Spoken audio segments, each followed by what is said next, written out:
everybody. Dave Weiss here for the Glue Bomb Show. Well, today I've got a review for you. A review of a kit I had a lot of fun with. This is Hodad. Actually, the actual name on the box is Hodad Making the Scene with a Six-Pack. So that's what I continued on with here. And man, it's really, this was a lot of fun. I had a good time with this. The fit on these old Hawk kits so far has been really good. I mean, you think about it, these molds are probably as old as I am unless they've redone them. And the early 60s on these things. But man, what a fun kit. I was able to put it together. There again, minor seams. I puttied them so that you wouldn't really see them, but you don't really even need to if you're not really into that. You can do a good job without it. A couple painting techniques I'll share here. On the flesh, I started off with, I still use Testors paints. I know a lot of people don't. I still use them. I think they do a good job. They have a nice flesh color here. Sort of looks a little suntan, sunburned, which is perfect for these silly surfer guys.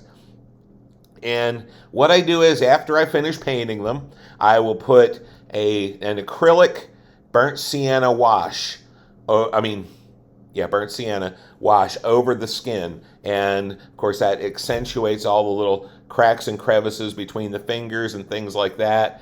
And then over the hair, I usually use a little bit of burnt sienna, but I also go over that with a burnt umber. Again, it's just a wash. You thin this acrylic very thin, you brush it on, and you let it sit for a second or two, and then you wipe it all back off. With the shirt, I did a gray wash, a very light gray wash, just to kind of accentuate some of those folds. Now the shirt pattern looks a little odd. It looks a little odd to me too, but when I paint these things and build these things, I try to pattern them after the original artist's work. This is what Bill Campbell painted on the box art, so this is what I do. He also made the six-pack of cola, and I made mine cola as well. Of course, I don't drink, but that's a different story for a different day. And no, it has less to do with my profession and more to do with my past. That's why I don't drink, okay? The base is painted with a coat of Testors enamel. I think it's wood.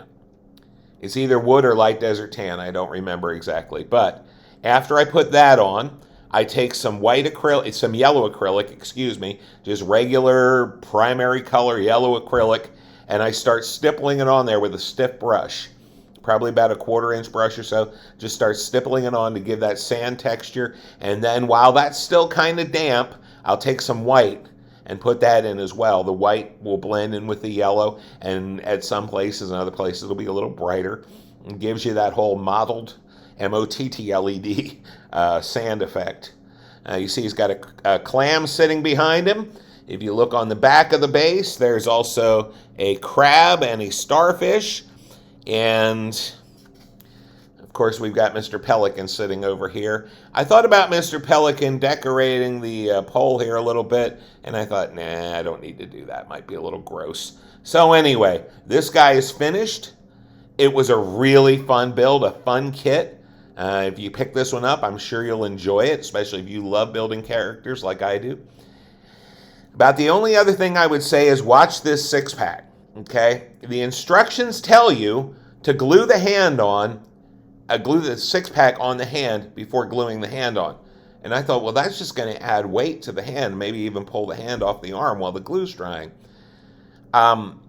Sometimes we can be very happy modelers if we follow the instructions. I ended up not following the instructions, putting the hand on, and then I had a real nightmare trying to get this cola thing on. I ended up having to remove the hand, put the six-pack in, and put it back up. It's just too tight of a fit in there to do it any other way. I love how it hangs loose and it can wag a little bit in there. I don't think you'll ever get it out, but that's okay.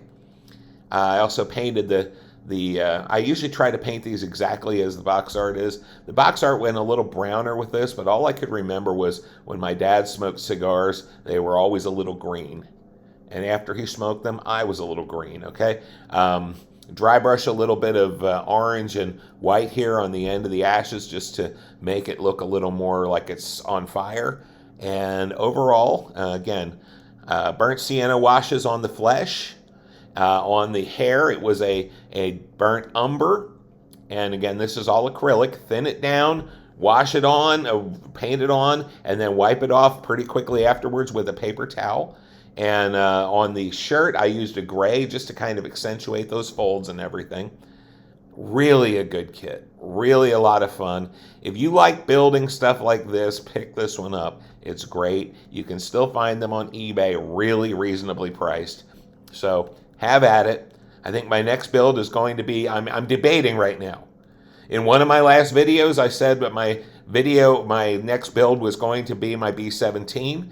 That's still on the agenda, but we just had the World War II weekend here in June, and a good friend of mine is a professional photographer, an amazing one, and he took a bunch of pictures of the B-17 that was there. So I'm thinking about patterning my build after his pictures if I can get a hold of some of them. And the other thing is, I just picked up Son of Troublemaker, which you saw a little bit back in my my unboxing video. I'd really love to dig into that. Look, Tom Daniel is the guy who designed it. Tom Daniel is another one of my favorite artists, along with Bill Campbell, who did this guy. And I'm really kind of itching to do that Son of Troublemaker kit too. So we'll see which one comes next.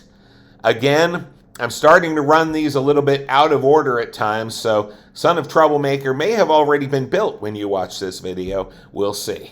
All right, guys. Hey, take care. Have a great day. God bless. And remember, model building is supposed to be fun, so have fun.